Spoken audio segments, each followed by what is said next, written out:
ಹೃದಯಾಘಾತ ಈ ಪದ ಕೇಳಿದ್ರೇನೆ ನಡುಕ ಶುರುವಾಗ್ತಿದೆ. ಕಳೆದ 1 ತಿಂಗಳಿಂದ ರಾಜ್ಯದಲ್ಲಿ ಹೃದಯಾಘಾತದಿಂದ ಬಲಿಯಾದವರ ಸಂಖ್ಯೆ ಹೆಚ್ಚಾಗಿದೆ. ಈ ಸಾವಿನ ಸರಣಿ ಮುಂದುವರಿತಾ ಇದೆ. ವಿವಿಧ ಜಿಲ್ಲೆಗಳಲ್ಲಿ ಅನೇಕರು ಇವತ್ತು ಹಾರ್ಟ್ ಅಟ್ಯಾಕ್ ಇಂದ ಬಲಿಯಾಗಿದ್ದಾರೆ. ಅದರ ಒಂದು ವರದಿ ನಿಮ್ಮ ಮುಂದೆ.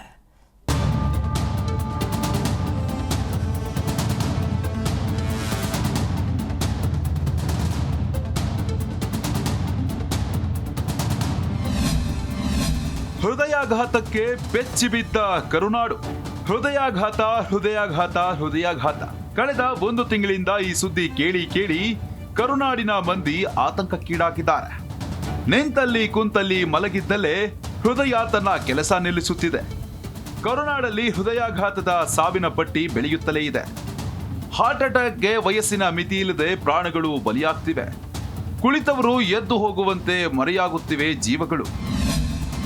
ಹೃದಯಾಘಾತಕ್ಕೆ ರಂಗಭೂಮಿ ಕಲಾವಿದೆ ಬಲಿ. ಕೊಪ್ಪಳ ಜಿಲ್ಲೆಯಲ್ಲಿ ಹೃದಯಾಘಾತ ಪ್ರಕರಣಗಳು ಮುಂದುವರೆದಿವೆ. ಕನಕಗಿರಿ ತಾಲೂಕಿನ ಬಸರಿಹಾಳ ಗ್ರಾಮದಲ್ಲಿ ಹೃದಯಾಘಾತದಿಂದ ರಂಗಭೂಮಿ ಕಲಾವಿದ ನಿಂಗನಗೌಡ ಮೃತಪಟ್ಟಿದ್ದಾರೆ. ಎದೆನೋವು ಕಾಣಿಸಿಕೊಂಡ ಹಿನ್ನೆಲೆ ರಸ್ತೆ ಪಕ್ಕ ಮಲಗಿ ಸುಧಾರಿಸಿಕೊಂಡು ಬಳಿಕ ಮನೆಗೆ ತೆರಳುತ್ತಿದ್ದಂತೆ ಕುಸಿದು ಬಿದ್ದು ಹೃದಯಾಘಾತದಿಂದ ನಿಂಗನಗೌಡ ಜೀವ ಬಿಟ್ಟಿದ್ದಾರೆ.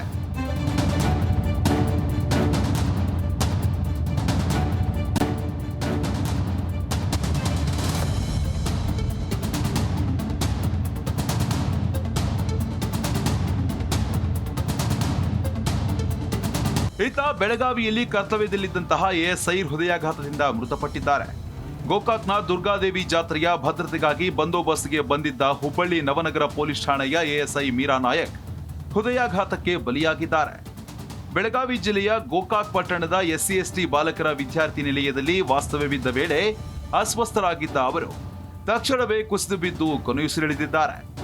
ಹಾವೇರಿ ಜಿಲ್ಲೆಯಲ್ಲಿ ಹೃದಯಾಘಾತದಿಂದ ಮತ್ತೊಬ್ಬರು ಜೀವ ಕಳೆದುಕೊಂಡಿದ್ದಾರೆ. ಮೇಲ್ಮುರಿ ಗ್ರಾಮದ ಬಸಪ್ಪ ಅರಳಿ ಬೆಳಗ್ಗೆ ಎದ್ದು ಶೌಚಾಲಯಕ್ಕೆ ತೆರಳುತ್ತಿದ್ದ ವೇಳೆ ದಿಢೀರ್ ಎದೆ ಹಿಡಿದುಕೊಂಡು ಕುಸಿದು ಬಿದ್ದಿದ್ದಾರೆ.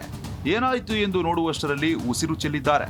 ಜಿಲ್ಲೆಯಲ್ಲಿ ಹೃದಯಾಘಾತದಿಂದ ಸಾವಿನ ಪ್ರಮಾಣ ಹೆಚ್ಚಾಗುತ್ತಿದ್ದು ಜನರಲ್ಲಿ ಆತಂಕ ಶುರುವಾಗಿದೆ. ನಿಮ್ಮ ಆರೋಗ್ಯ ನಿಮ್ಮ ಕೈಯಲ್ಲಿದೆ. DHO ಒತ್ತಡ ಮುಕ್ತರಾಗಿ ನಗುನಗುತ್ತಾ ಜೀವಿಸಿ. ಇತ್ತ ಬೆಂಗಳೂರಿನಲ್ಲಿ ಗ್ರಾಹಕರ ವ್ಯಾಜ್ಯ ನ್ಯಾಯಾಲಯಕ್ಕೆ ಬಂದ ಕನಕಪುರ ಮೂಲದ ಚಿನ್ನಾರಿಗೌಡ ಎನ್ನುವರು ದಿಢೀರ್ ಹೃದಯಾಘಾತದಿಂದ ಮೃತಪಟ್ಟ ಘಟನೆ ಶಾಂತಿನಗರದಲ್ಲಿ ನಡೆದಿದೆ. ನ್ಯಾಯಾಲಯದೊಳಗೆ ಕೂತಿದ್ದ ವೇಳೆ ಅಸ್ವಸ್ಥರಾಗಿದ್ದು ತಕ್ಷಣವೇ ಸ್ಥಳೀಯರು ಜಯದೇವ ಆಸ್ಪತ್ರೆಗೆ ದಾಖಲಿಸಿದರೂ ಚಿಕಿತ್ಸೆ ಫಲಕಾರಿಯಾಗದೆ ಅಸುನೀಗಿದ್ದಾರೆ. ಇನ್ನು ಗಡಿ ಜಿಲ್ಲೆ ಚಾಮರಾಜನಗರದಲ್ಲಿ ಹಠಾತ್ ಹೃದಯಾಘಾತದಿಂದ ಸಾವುಗಳ ಸಂಖ್ಯೆ ಹೆಚ್ಚಾಗ್ತಾ ಇದ್ದು ಆರೋಗ್ಯ ಇಲಾಖೆ ಹೈ ಅಲರ್ಟ್ ಘೋಷಣೆ ಮಾಡಿದೆ. ಕಳೆದ 3 ತಿಂಗಳಿಂದ ಮೃತಪಟ್ಟವರ ಮಾಹಿತಿ ಸಂಗ್ರಹಿಸ್ತಾ ಇದ್ದು ಎದೆನೋವು ಸೇರಿದಂತೆ ಹೃದಯ ಸಮಸ್ಯೆಗಳಿಂದ ಆಸ್ಪತ್ರೆಗೆ ಬರೋರಿಗೆ ತ್ವರಿತ ಪರೀಕ್ಷೆ ನಡೆಸಲು DHO ಡಾಕ್ಟರ್ ಚಿದಂಬರ ಸೂಚನೆ ನೀಡಿದ್ದಾರೆ. ಅಲ್ಲದೆ ಭಯ ಬೇಡ, ನಿಮ್ಮ ಆರೋಗ್ಯ ನಿಮ್ಮ ಕೈಯಲ್ಲಿದೆ. ಒತ್ತಡ ಮುಕ್ತರಾಗಿ ನಗುನಗುತ್ತಾ ಜೀವನ ನಡೆಸಿ ಎಂದು ಎಚ್ಚರಿಕೆ ನೀಡಿದ್ದಾರೆ.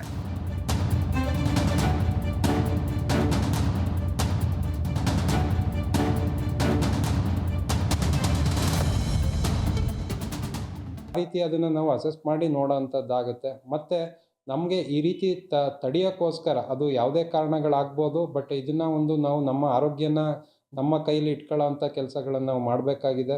ನಾವು ಓವರಾಲ್ ಆಗಿ ನಮ್ಮ ಸ್ಟ್ರೆಸ್ನ ತೆಗೆದು ಅಂದರೆ ನಗುಮುಖದಲ್ಲಿ ಜೀವನ ನೆಮ್ಮದಿಯಾಗಿ ಇರೋದ್ರಲ್ಲಿ ನಾವು ನೆಮ್ಮದಿಯಾಗಿ ಬದುಕಬೇಕು ಅನ್ನೋವಂಥದ್ದನ್ನು ನಾವು ಅಳವಡಿಸ್ಕೊಳ್ಳೋವಂಥದ್ದು.